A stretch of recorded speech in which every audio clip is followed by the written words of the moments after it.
क्या आपका आधार card update है? ऐसा इसलिए पूछ रहा हूं क्योंकि अगर नहीं अपडेट है तो ऐसी बहुत सी सरकारी सुविधाएं हैं जिनका फायदा आप नहीं ले पाएंगे। तत्काल रेल टिकट तो अभी आया है, लेकिन बाकी सुविधाएं विस्तार से देख लीजिए जिसका लाभ आपको नहीं मिलेगा। देखिए जरा, सबसे पहले तो सरकार से मिलने वाली सब्सिडी और सरकारी योजनाओं से ही आप वंचित रह जाएंगे, जिसमें सबसे प्रमुख है एलपीजी गैस सब्सिडी। आधार नहीं होगा तो आपको एलपीजी गैस सिलेंडर पर मिलने वाली सब्सिडी नहीं मिल पाएगी।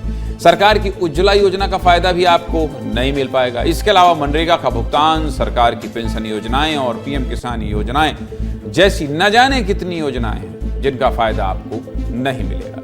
इन योजनाओं के अलावा सभी बैंकिंग सेवाओं में भी आधार कार्ड जरूरी है।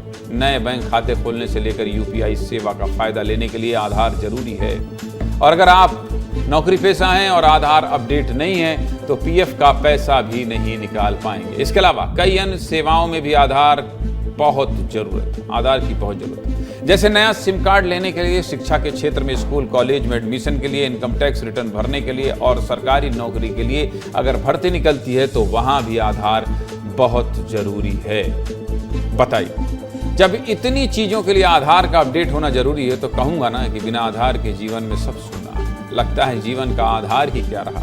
आखिर में आपको यह भी बता देता हूं कि आपका आधार अपडेट है या नहीं। देखिए, एक परफेक्ट आधार का मतलब है कि उसमें आपका पूरा नाम सही स्पेलिंग के साथ लिखा होना चाहिए।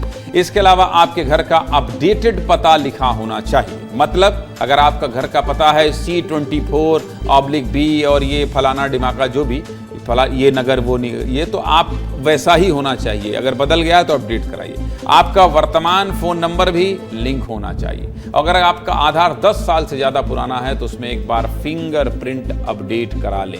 सीधे मुद्दे की बात क्या है? सीधे मुद्दे की बात यही है कि बिना आधार के जीवन के कई काम रुक जाएंगे, इसलिए आधार अपडेट करा लीजिए।